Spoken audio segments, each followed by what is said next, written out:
First of all, thank you so much for having me here. And this is the last session. बच्चे मन के सच्चे session जो है बच्चों के ऊपर end हो रहा है. So I'm sure it will give you a different flavor and entertaining too.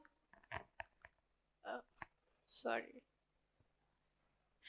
So I have no disclosure, no financial association, but I would like to, just tell that, this statement I am pro, and I will be ending my talk with this statement. So the key highlights in the next 13 minutes, why the CT angio matters in the congenital heart disease, how do the global professional, societies emphasize the role of CT angio, and how the CT angio contributing in clinical decision in our setting, and is the CT angio the product or the clinical outcomes are the real goal. So if we just look at the congenital heart disease globally, it approximately it accounts 8 to 10 per thousand live birth, and most of the burden resides in the low and middle income countries. So significant portion of the congenital heart disease require multiple intervention like surgical or catheterization, and there is no debate an echocardiographic role, but it has certain limitations in defining when there is complexity in the congenital heart disease or in the extracardiac anatomy. So overall, the CT angiography emerges as a complementary modality and a second eye. So if you just look on the left side, these are the major global societies which depict or which dictate or drives the CT, cardiac CTs. And if we just look at the SCCT, they also release the consensus statement for the congenital heart disease of CT angiography in 2014 and 2015. And they have, explained the rationale and utility in a very well mannered. While the ESC, they have described mostly in the adult congenital heart disease, and the ACR, if we comes to it, it brings the governance, and the appropriate criteria definitely, guides you what is the, right test, right patient, and on the right time with the safety. And while the Asian Society of Cardiovascular Imaging, these are the local bodies, and they also supports very well.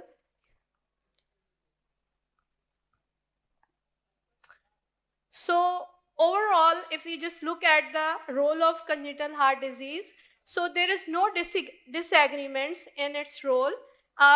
You name it, and everybody agrees on it. So in conclusion, the CT angio is central for the extracardiac anatomy, coronary assessment, and surgical planning in the congenital heart disease. So the most important thing, how we are using CT angio in congenital heart disease in our setting. So I will be, discussing two important bread and butter cases, how we use in our setting and how the congenital heart disease actually requires. So in surgical planning, so some of the centers do regular CT angio for every tetralogy fellow, pulmonary stenosis, but we usually do not, we are very confident on our echo images, and when we have a question, we definitely, just go for it. While in the pulmonary atresia and when there is intact interventricular septum, we do. So whenever someone refer to us for congenital heart disease, we just stick to the indication. What is the referral indication? Why you are doing this, and what do you want from us? We have to, show the findings that helps you, in your surgical planning or catheterization planning, how it would help in the outcomes. So this is one of the bread and butter case. This is tetralogy fellow, a young infant, and with pulmonary stenosis. And we review while reviewing for the congenital heart disease 2D images, and we first confirmed the classic component of the tetralogy of Fallot. The CT doesn't mean that we are diagnosis the tetralogy of Fallot, but we all, just review whatever the echo suggests, we review in the 2D image. It also, so the 2D image answers the whatever, the fully question, but it does not fully answers the how much or how far the surgeon has to go. So the key message is 2D identification is important, but had some limited spatial understanding. So we go to the 3D images, and the 3D images, through the 3D images, the anatomy becomes intuitive. And we can appreciate the spatial relationship between the RVOT, pulmonary valve, and main pulmonary artery and branch pulmonary arteries. But still not enough without measurements.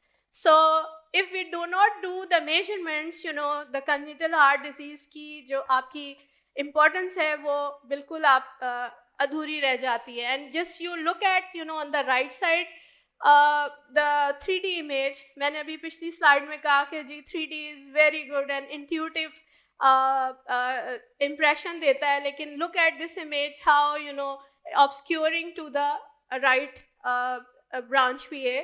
So the measurement, is very important of every part. We do every part, you name it, we do it, and whatever the necessary things are. So in TOF PS, imaging is not about confirming the diagnosis. Echocardiography already does it. But what the CT adds value by quantifying anatomy, reducing surgical uncertainty, and directly influencing outcomes. And if you do not measure it properly, we say you cannot plan it properly. And this measurements changes management, and this determines surgical approach. This predicts post-operative physiology as well. And we do measurement of, every cases like this, RPA proximal end, RPA distal end, RVOT, and this we also incorporate in our reporting.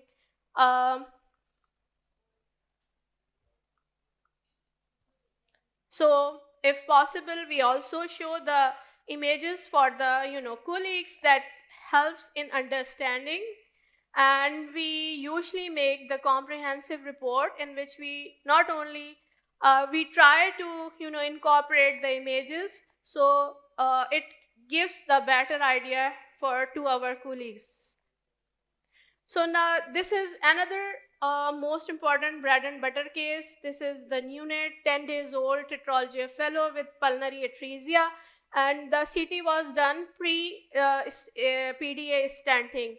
So when we review the 2D, so we first identify the origin of the duct, its insertion and its overall course, and this allows us to determine whether the duct is straight, tortuous, vertical, or horizontal, and how it relates to the aorta and pulmonary arteries.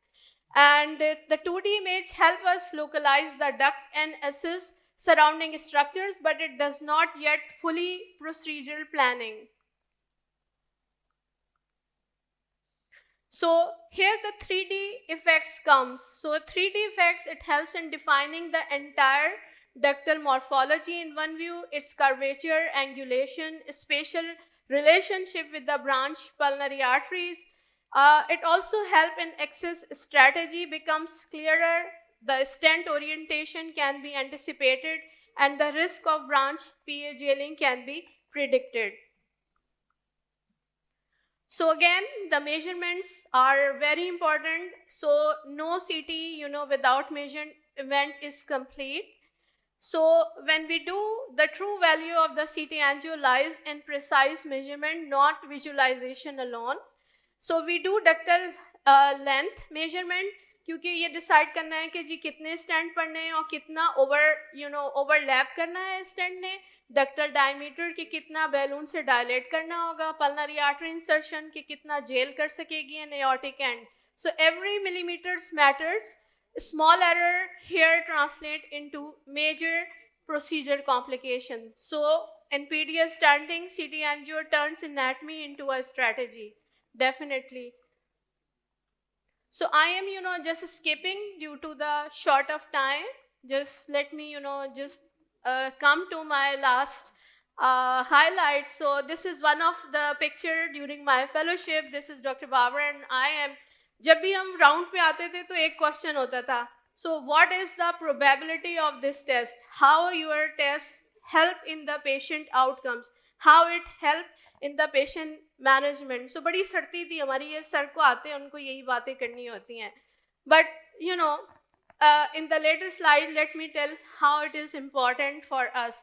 So this is, I am lucky to have कि doctor Babar ने ना सिर्फ हमें mentor किया है बल्कि हमें facilitate किया है. This is one of the picture during in Boston.